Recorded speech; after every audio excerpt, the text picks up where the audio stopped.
मजबूती से इस बार पटना के सातों सीट को जीतने की हम लोग पूरी कोशिश करेंगे। और जिस तरह से महागठबंधन तमाम हर क्षेत्र में घूम करके काम कर रही है, और मैं खास करके और मेरी तमाम पूरी टीम, जिस तरह से कुम्हरार विधानसभा क्षेत्र हुआ और पटना साहिब विधानसभा क्षेत्र हुआ, हम लोग जमीनी स्तर से संगठन को बहुत सारे लोग हमसे राब्ते में हैं। आगे आगे देखिए और क्या होता है।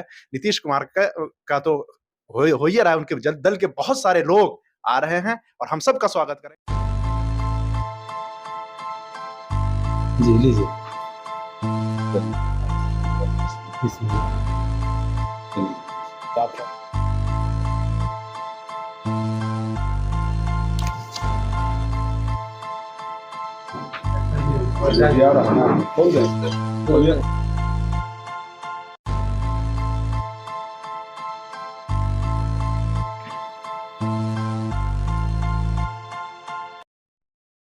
आज आप अल्पसंख्यक प्रकोष्ठ राष्ट्रीय दल के प्रदेश महासचिव बनाए गए हैं। चुनाव करीब है, विधानसभा चुनाव बिहार में 2025 का, और तेजस्वी यादव का जो विजन है, आप कैसे घर घर तक लोगों तक पहुंचाएंगे? क्या विजन लेके आप उतरेंगे लोगों तक, आप महासचिव? देखिए, सबसे पहले मैं आज आरजेडी कार्यालय अल्पसंख्यक के कार्यालय में बैठा हूं, और हमारे प्रदेश अध्यक्ष नवाज आलम साहब, डॉक्टर नवाज आलम साहब ने आज हमें प्रदेश का महासचिव नियुक्त किया है। और इंशाअल्लाह ताला जिस तरह से, जिस उम्मीद से उन्होंने मुझे प्रदेश महासचिव बनाया है, मैं पूरा खड़ा उतरने की कोशिश करूंगा। और जिस तरह से हमारे राष्ट्रीय जनता दल का विजन है, जिस तरह से तमाम बिहार के अंदर में घूम करके अपने संगठन को मजबूत करना है, और जहां पे जिस तरह की बिहार के अंदर में कमियां हैं उसको उजागर करना है, और वहां पे हमारी संगठन और हमारे तमाम बड़े पदाधिकारी से लेकर के तमाम कार्यकर्ता लोग वहां पहुंचेंगे, ताकि के जो वहां पे कमियां हैं उसको मुकम्मल किया जाए। आप कहां से आते हैं? मैं पटना साहिब विधानसभा का हूँ। मेरा नाम मोहम्मद शहजाद है, और इंशाअल्लाह रहमान अगर हमें जी, पटना जिला सात विधानसभा क्षेत्र है, लेकिन अभी तक यहाँ आरजेडी का कभी भी कोई विधायक नहीं बन सका है, लोकसभा में भी नहीं रहा, हमेशा बीजेपी का यहाँ गढ़ रहा है।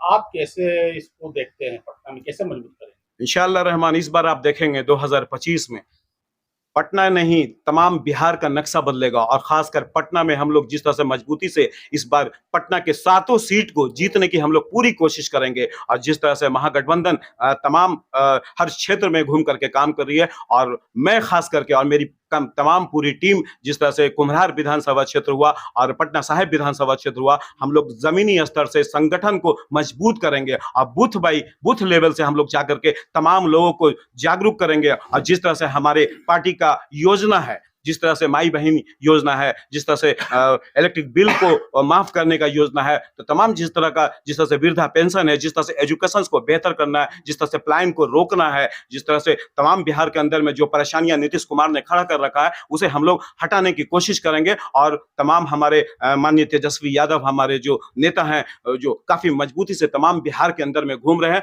और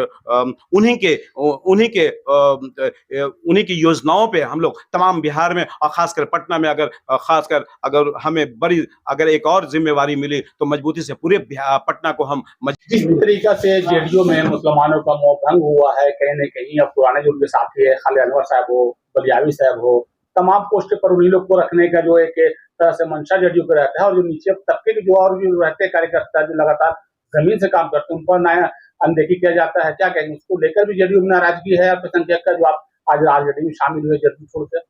ऑब्वियसली देखिए, ये बहुत बड़ा इशू है जदयू के अंदर में। तमाम उसके अंदर जो कार्यकर्ता हैं और जो जमीनी स्तर से काम करते हैं, उनके इंपॉर्टेंस को बिल्कुल समझा नहीं जाता है। और खालिद अनवर जैसे नेता और बलियावी जैसे नेता जो हैं, गुलाम रसूल बलियावी साहब जैसे नेता जो हैं, जिस तरह से अपनी छवि को दिखा करके तमाम आलिम का रिजल्ट दिखा करके जिस तरह से वो अपने आप को बड़े पद पे वो अपने आप को काबिज होते हैं, और जिस तरह से नीतीश कुमार वैसे ही नेता को पूछते हैं जो उनकी लगातार चापलूसी करते हैं। दर हकीकत आप उठा के देखिए, गुलाम रसूल बलियावी साहब ने जिस तरह से माहौल बनाया है, जिस तरह से वक्फ बोर्ड का ही मैटर था, आप उसमें देखिए जिस तरह से बलियावी साहब ने कदम उठाया है। तमाम मुसलमान एक उम्मीद में थे कि बलियावी साहब जनता दल यूनाइटेड से रिजाइन करेंगे, लेकिन वो अपने पद के लालच में आज उन्हें बिहार राज्य आयोग का अध्यक्ष बनाया गया है। उस कुर्सी के कारण उन्होंने अपने ईमान को बेच दिया। दर हकीकत है, और तमाम मुसलमानों को उन्होंने जिस तरह से धोखा दिया है, तमाम 2025 में आप देखेंगे इस बलियावी साहब को आने वाले समय में इंशाअल्लाह रहमान आप देखिएगा बलियावी साहब को एक बड़ा सबक तमाम बिहार की जनता देगी। और जिस तरह का माहौल बिहार के अंदर में आप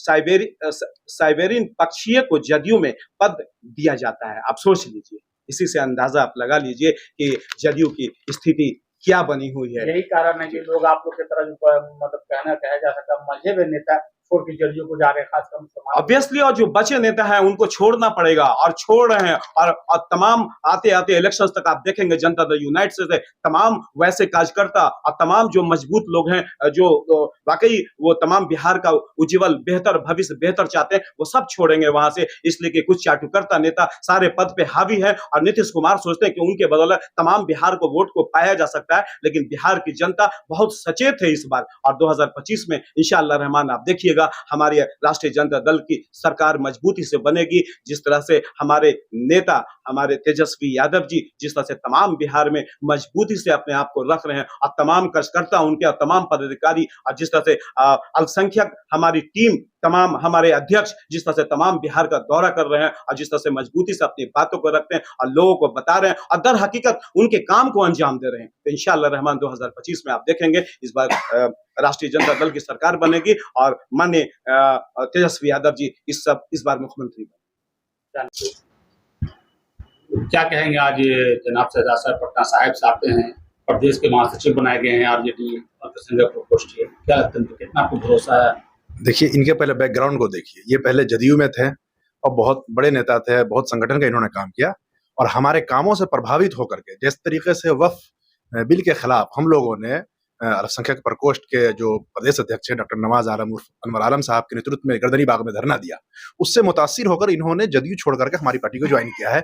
और इसलिए हमारे अध्यक्ष जी ने इनको आज ये जिम्मेदारी दी है कि आपको प्रदेश का महासचिव बनाया गया है, क्योंकि ये हमारे कामों से मुतासिर है। और हमारे अध्यक्ष जी जिस तरीके से पूरे बिहार का दौरा करके लोगों के बीच वक्फ बिल के में जो संशोधन हुआ है उसके खिलाफ जो है काम किए हैं, इससे मुतासिर होकर और भी बहुत सारे लोग जदयू के टूट करके यहाँ आने वाले हैं। बहुत सारे लोग हमसे राब्ते में हैं। आगे आगे देखिए और क्या होता है। नीतीश कुमार का तो हो ही रहा है, उनके दल के बहुत सारे लोग आ रहे हैं और हम सबका स्वागत करेंगे और सबको हम जिम्मेदारी भी देंगे इंशाअल्लाह। साद अहमद कासिम।